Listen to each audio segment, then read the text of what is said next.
बेचारी क्या करे, ये स्थिति हो जाती। इस प्रकार के अंधविश्वास बहुत सारे चलते रहते हैं, ये मूर्ता। अथवा आचार्य भगवान कहते हैं सच्चे देव शास्त्र गुरु, इसका सही सही ज्ञान नहीं होना, 7 तत्वों का सही सही ज्ञान नहीं होना, 6 द्रव्यों का सही सही ज्ञान सिद्धांत नहीं होना, ये सब मूर्ता के अंतर्गत आ जाते हैं। कोई भी हो, इस प्रकार से जो है ना, सच्चे भगवान की पहचान तो ये जो वीतराग सर्वज्ञ हितोपदेशी, उनके द्वारा कहे गए शास्त्र सच्चे हैं और निर्ग्रंथ मुद्रा के धारण करने वाले, 28 मूल गुण के धारी, संकल्प पूर्वक पापों का त्याग करने वाले, इस प्रकार से गुरु कहे गए हैं। और इनके अलावा जो इस प्रकार से इनके विपरीत होते हैं, वो गुरु जैसे लगते हैं लेकिन वास्तविक नहीं होते। इन सब में पढ़ना यही मूलता है, और इस मूलता में पड़े रहना ही निद्रा है। ऐसी निद्रा को छोड़ो, उन सारी मूलता को त्याग करो। ठीक है, इस तरह से ये आपका श्लोक पूर्ण हो गया। हमारे आचार्य भगवान कहते हैं हमें ऐसे चमत्कारों को नमस्कार नहीं करना। हाँ, क्या भयासा स्नेह लोभास्य, दूल्हा देव दुल्हैया देव क्यों बन गए? कोई दूल्हा दुल्हैया जा रहे होंगे वहां से और कोई घटना घट गई और मृत्यु को प्राप्त हो गए, और दोनों व्यंतर व्यंतरिणी बन गए, और वहां पर लोगों को किसी को दिख गए, अरे भैया यही भगवान है, इनको इस प्रकार से इनकी पूजा, तो उनका वहां पर मंदिर बना करके इस प्रकार से करने लगते हैं। तो इस प्रकार से बहुत सारी मूर्ताएं चलती रहती हैं। ये घर में ये हमारे कुल परंपरा से चल रहे हैं, बब्बा और बब्बा के बब्बा और बब्बा के बब्बा भी सब वहीं बैठते चले जाएंगे, और फिर आप पूजा पाठ करोगे तो आप भी फिर वहीं बैठोगे। ऐसी स्थिति बनती है परंपरा से। इसलिए सारी मूर्ताओं को त्याग देना चाहिए। अगर आत्मा का कल्याण करना है तो इस निद्रा का त्याग करो जो मूर्ता के रूप में रहती है, ऐसा जानना चाहिए। कुछ लोग कहते हैं महाराज अब हमारे यहाँ पहले से चल रहा है इस प्रकार से, वो कुल देवता है।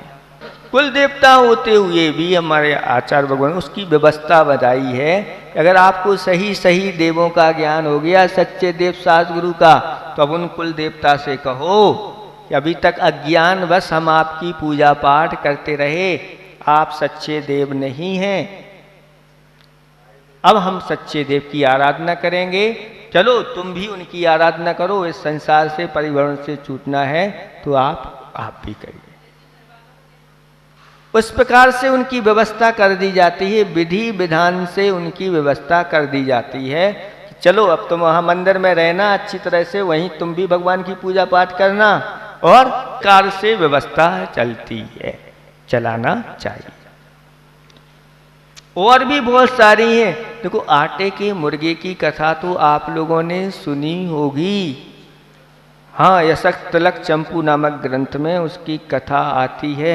यानी संकल्प पूर्वक उस आटे में ही मुर्गा बना लिया और वह मर करके मुर्गा मुर्गी आदि इनसी पर्यायों में उत्पन्न हो जाते, और बहुत आगे जाके तो इस प्रकार से जो आज वर्तमान में चलती है ना, आप लोग मोबाइल पे बहुत सारी मारधाड़ संबंधी इस प्रकार गेम्स चलते हैं, इन सबको निषेध करना चाहिए। वही पाप लगता, क्योंकि भाव तो वही हो रहे हैं, उन भावों के माध्यम से इस प्रकार की व्यवस्था चलती है।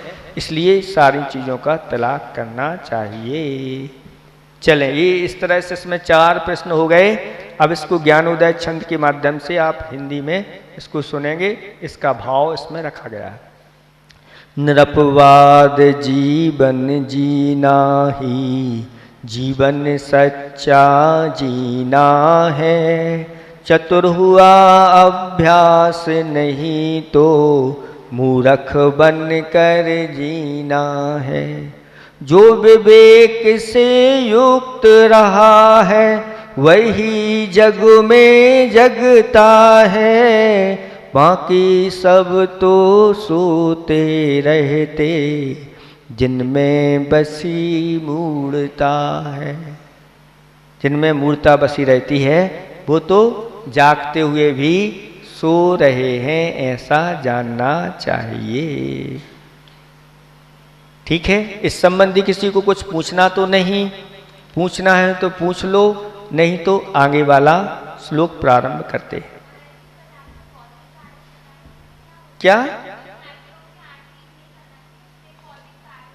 कौतुक यानी कुतूहल वाल अनेक प्रकार की चीजें करते रहते हैं, खेल कूद तमाशा कौतुक, वही कौतुक कहलाता है। कुतूहल बस इस प्रकार के कार्य करते रहे जिनमें अपना समय बेकार चला जाता है। खेल कूद ज्यादा नहीं करना चाहिए। तो खेलोगे कूदोगे बनोगे नवाब, खेलोगे कूदोगे बनोगे नवाब, और पढ़ोगे लिखोगे बनोगे खराब। ऐसे ही चल रहा है ना, आज तो ऐसे ही चल रहा है। लेकिन है वो कैसा? पढ़ोगे लिखोगे बनोगे नवाब, खेलोगे कूदोगे बनोगे खराब। लेकिन अब खेल कूद वाले भी नवाब बन जाते हैं, और पढ़ने लिखने वाले देख रहे हैं आप दशा क्या हो रही है।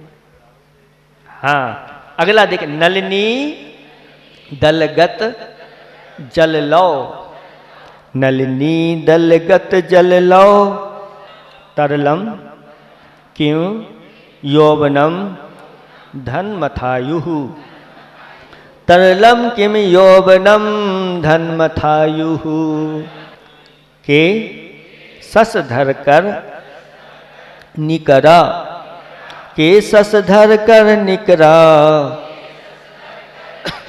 नुकारिणः सज्जना एव, नुकारिणः सज्जना एव,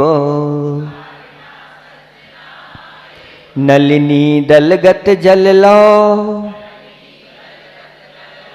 तरलम किम यौवनम धनमथायुः,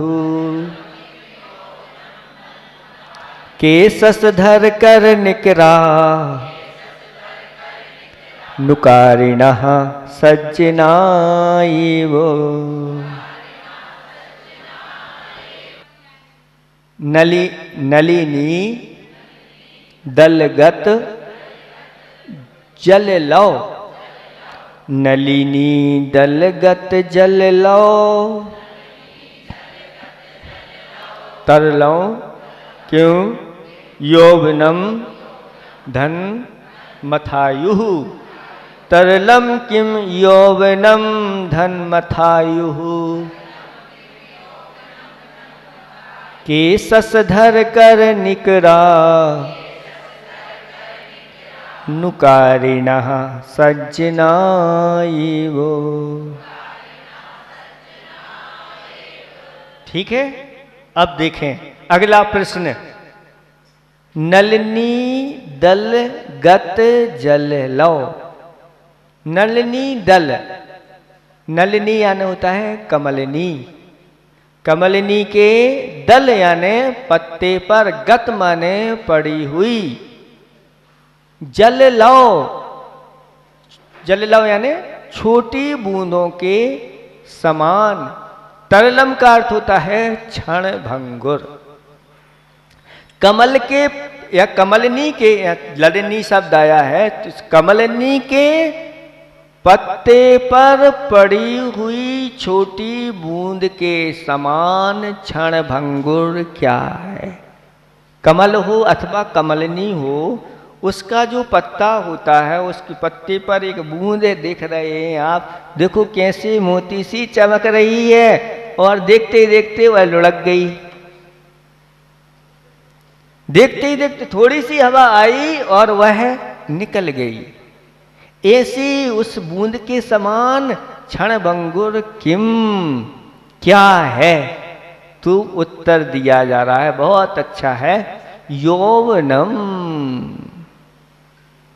धनम और अथ आयु, और क्या है? और आयु है।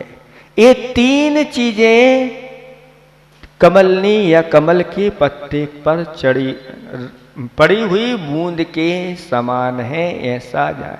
यानी ये सब चंचल हैं, क्षण भंगुर हैं, अनित्य हैं, इनका कोई भरोसा नहीं। ये यौवन कब चला जाए पता नहीं। यौवन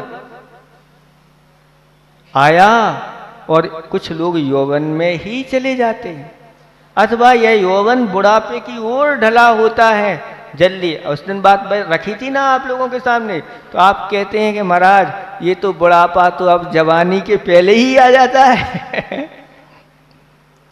जवानी के पहले बुढ़ापा कैसे आ जाता है महाराज? आजकल तो बच्चे हैं अभी, उनके बाल सफेद हो जाते।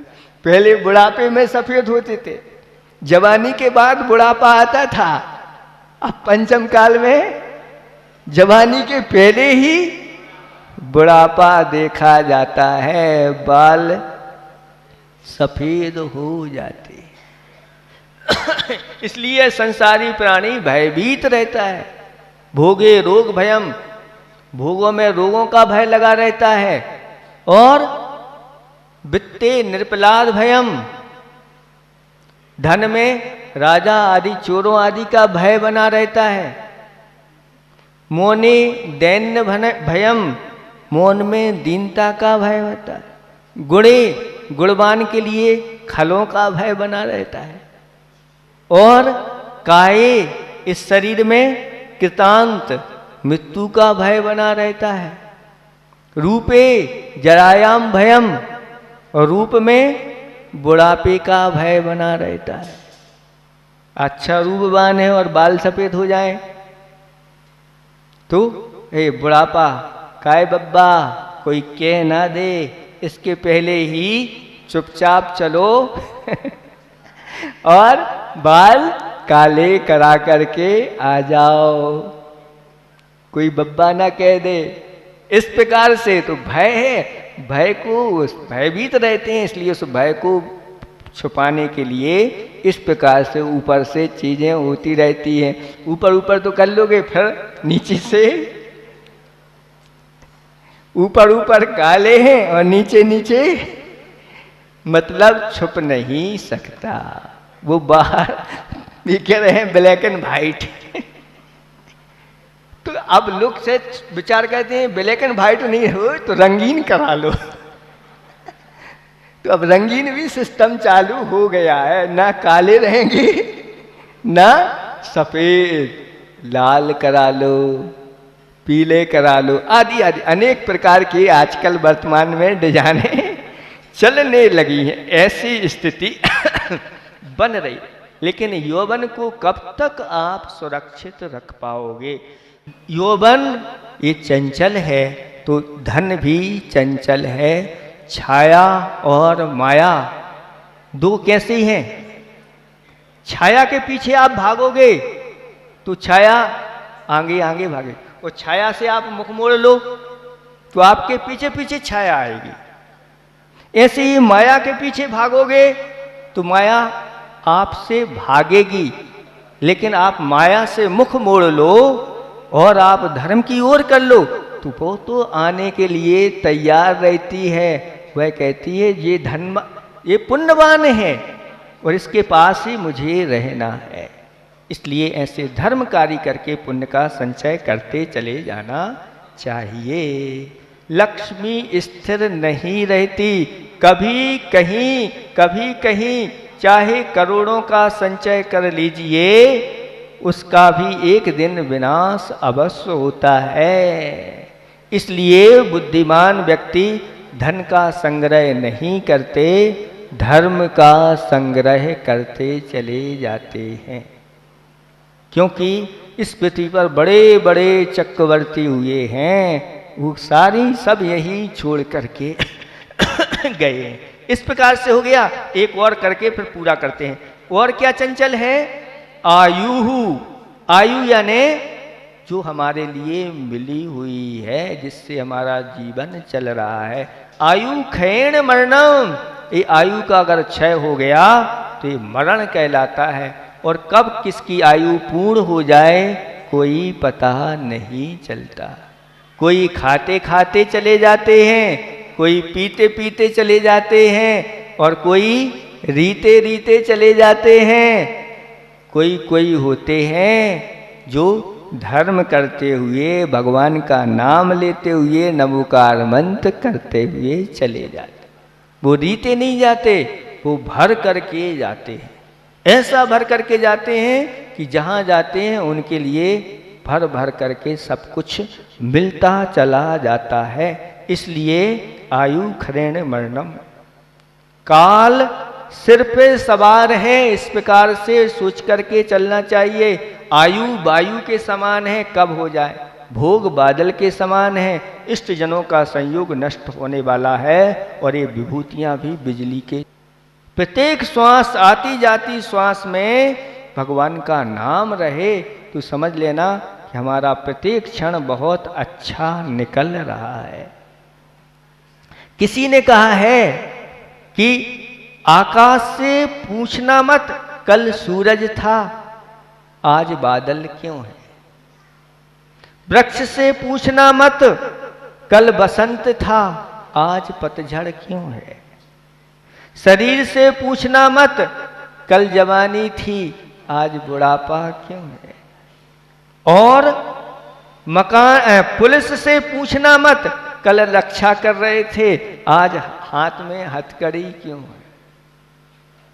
मकान से पूछना मत कल विवाह हो रहा था आज मरण क्यों है। ये सारी चीजें बिल्कुल क्षण भंगुर हैं, कब क्या पलट हो जाए हो नहीं सकता। इसलिए अच्छी तरह से हमें इनको समझ करके अपने आप को, अपने जीवन को विवेकवान बनाते हुए संयमवान बनाना चाहिए। एक और थोड़ा सा संक्षेप में कहना है कि ऋणसार ग्रंथ में लिखा है कि दानूना धम्मूना चागूना, जो दान नहीं करता, धर्म नहीं करता, त्याग नहीं करता और नीति न्याय से अपने धन का उपभोग नहीं करता, उसके लिए कहा बहिरप पतंगोसु, वह बहिरात्मा रूपी पतंगा लोभ रूपी अग्नि में पड़ करके मर जाता है और दुर्गति का पात्र हो जाता है, उसके हाथ में कुछ नहीं लगता। इसलिए अपने जीवन में 4 चीजें करो। कौन सा? दान, धर्म, त्याग और न्याय नीति से उपभोग। उस धन का आप अगर करते हैं तो वास्तव में आप विवेकी हैं। बस।